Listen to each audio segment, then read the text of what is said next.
Okay, so update. I did a plant sale yesterday. It went really good. I was expecting to sell a little bit more. This weekend was really busy, actually. Friday. Sorry, had breakfast with my dad, and now I'm going to the VA to go do CPR, which should be the last time I do CPR, actually, with the VA. When I leave in June, it'll be due at the end of June, and I'll be leaving at the beginning of June, so this is my last time. 10 weeks, TikTok. So, I, yesterday at the plant sale, I brought my really expensive plants. I have two variegated Billietias that are for sale for $250 and $300. They didn't go anywhere. And I also have 3 fire princesses that I had propped from one plant. They are a low color, but the price reflects low color. The cheapest is $150, the next is $250, and the top cut is $300. And I like the $250 one. It has some really unique coloring to it. It's got like it's pink, obviously, but then in a small corner it's got like a neon orange on it. I think that one is really cool. The 250 one is my favorite. We only sold about 400, so I was expecting to do better than that,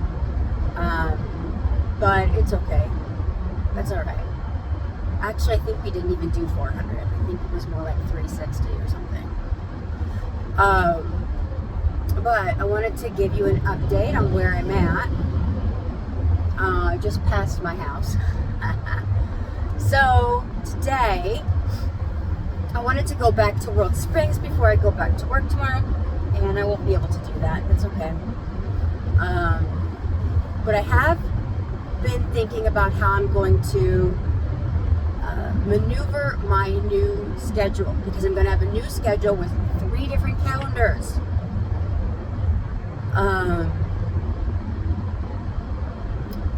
So Monday, Wednesday I will start late, but I'll be working about, not Monday, Wednesday, Monday and Friday I'm going to start late. Monday I'm going to be working probably until 8 o'clock at night on my time, Central. And Friday I'm going to be working only until 3, my time. So that's 1 Pacific. Tuesday and Thursday are my big days. Those days I will start at 6 a.m. Pacific time, 8 my time, and then I will be done at probably 8 o'clock actually. But I'm gonna take a 3-hour lunch in the middle. The 3-hour lunch is because I want to go. There isn't any point in leaving a full-time job, and I'm wanting more flexibility to have more of a work-life balance, but then work myself to death and be in the same spot I'm already in, where I can't go and see my kids for their school, can't have lunch with them, things like that. So if I want to have lunch with my kids, I have 2 days to do that.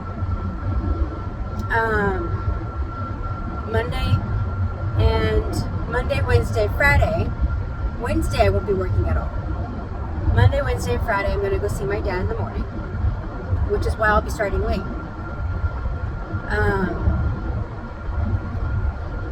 And Wednesday will be my World Springs day, or my Arboretum day, or my whatever the fuck I want day. So yeah, Wednesday will be my day off in the midweek. I'm still working a little bit. I think it's got, on Sunday right now, Sunday afternoons, I'm working. At my time, I start work at 3 o'clock Sunday, and I end at 7 my time. So it's 1 to 5 Pacific 10. And I think I'm still going to keep that. I would prefer not to. However, I don't know if I'm going to be able to not have it with this schedule. It'll help like shore up the edges a little bit on my week, which is okay. So I think I figured it out. I'm happy about that. Man, World Springs was awesome. Shit, I want to go back so hard. My sunburn isn't ready yet. I'm not going today. Yesterday was emotional for me. I had a really hard day yesterday.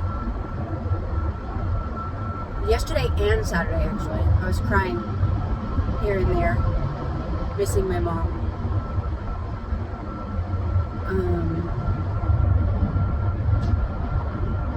I saw her. I didn't see her, but I was at my parents' house on Saturday, and I could see her in the kitchen. I could see her around the house. And I was in the house by myself, and everybody else was in the backyard, and I said, I see you. See you, Mom. Love you.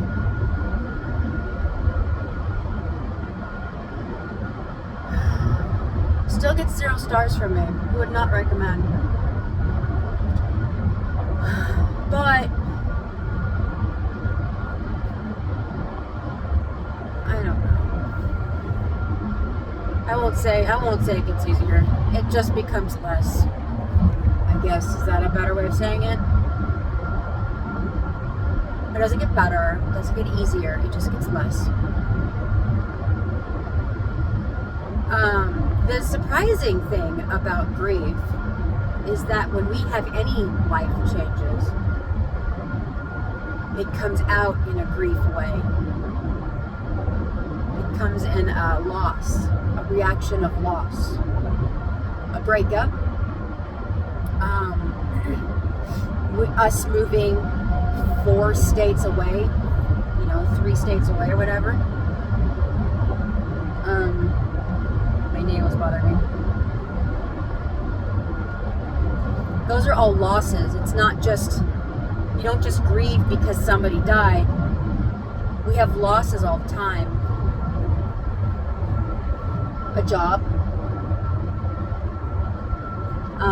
Anything that changes our daily living is a loss. And it does feel the same way. In fact, it might be a little less than somebody that died. But the way it feels is still the same as grieving from death. And remember, mourning is the physical representation of grieving. This is the action. Mourning is the action behind the emotion that we feel, is mourning. Crying is mourning. Grief can be from a change. We can feel grief with the loss of with a breakup, which feels bargaining, denial, anger. What are the other ones? Another thing that's surprising about grief, the 5 stages of grief specifically that Kubler-Ross came up with, she was studying people in hospice who were dying, the actual people that were dying. She found the 5 stages of grief were what they were experiencing. The people that are left, their family members and people that love them after they died, experience it also. But she initially studied it with people who were in hospice and dying, which might be why it's called stages of grief, because there is a work, like they're working their own process of them in their own mortality through hospice.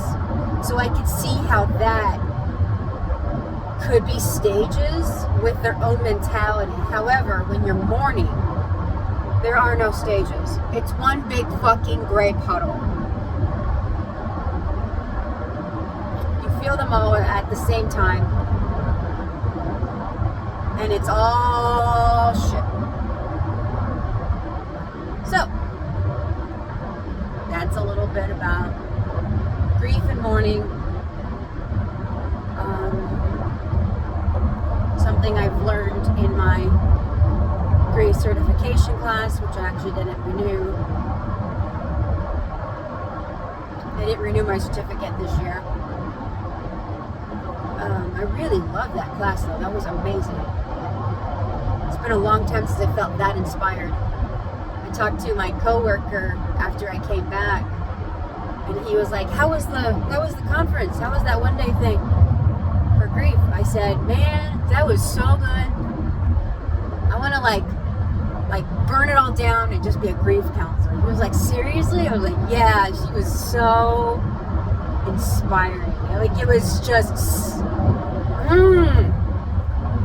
like, as a therapist, you just love to like sink your teeth into some good content and feel like you're making a difference and feel like what you're doing actually matters. And outside of drug counseling, which is what I did before, grief counseling, that's juicy. Oh God. It's not easy. Man, you'd get some life satisfaction out of that. That's a cool job. Not everybody can do it. My own mom doesn't know how she used to ask me how I could be not a grief counselor, a drug counselor. And, because I used to work in methadone. And it's like, she couldn't do what I do. She just couldn't do it. She said she'd be a ball of tears every day. I don't know. One of the things that I just kind of fell into, but didn't specifically try to do intentionally, was compartmentalize. I didn't intentionally try to compartmentalize when I was a drug counselor. But it just happened that way. And it wasn't a way for me to avoid the emotions. It was a way for me to turn off the job. So what I would do is, and I've actually told other people to do this too, is to figure out something, like, I call it a hat. Everybody has hats, right? In your life, you've got roles and responsibilities and things that you have to do. My hat for that job was my lanyard with my name tag on it, with my ID, the key to the door, stuff like that. My office door, the key to my office door. And that's all that was on my lanyard. When I was at work, it wasn't heavy. When I left my office to go to break, lunch, I never fucking got a break. In fact, I got sued for that. It's awesome. Because I worked as like fucking damn animals. But when I left for going home and I left to go to lunch, if I walked out and I was in a different environment, even though I was in the break room, it was a different environment. I had to take off my lanyard. Immediately, that lanyard was way too heavy. Way too heavy. So, I had to take it off. And I felt better when I took it off. I could like breathe, right? So I would take it off. And that was the transition. So if you have to compartmentalize your work, figure out a transition in your day, whatever that looks like, so you can leave that at home. So how that worked for me too is when I worked there for 7 years. And when I was out of my office, when I was off the job, I could have been talking to somebody for 5 years. 5 years. Saw them in a grocery store and I don't even know their name. I don't know who they are. I recognize them. I know their face. But for the life of me, I had amnesia. I was blank. I was blank because I'd been caught in grocery stores, parks and stuff. And I was like, what? I was like, I know it. I know it, you know. And so when they would come back in the office and I would see them again, I said, don't feel bad that I don't recognize you. Like, that part of my day is in this room. So I'm in a different mindset. You know, I had little kids really close together. I was paying attention to other things, grocery shopping, all that stuff, right? I said, don't get butthurt if I don't know who you are. In addition to the fact that I'm not going to know who you are, so I'm not going to be like, hey, how are you doing? Or did you use drugs today? You know what I mean? Like, I won't remember any of that shit. But they get me in my office. I'll remember a comment they made 5 years ago. It was just the weirdest thing. Crazy. And I didn't do that on purpose. It wasn't something that I did on purpose. And so when I do my therapy, I work the same way. And so that's how I was able to not let it affect me. I didn't carry it around like dead bodies. You know, with some therapists who I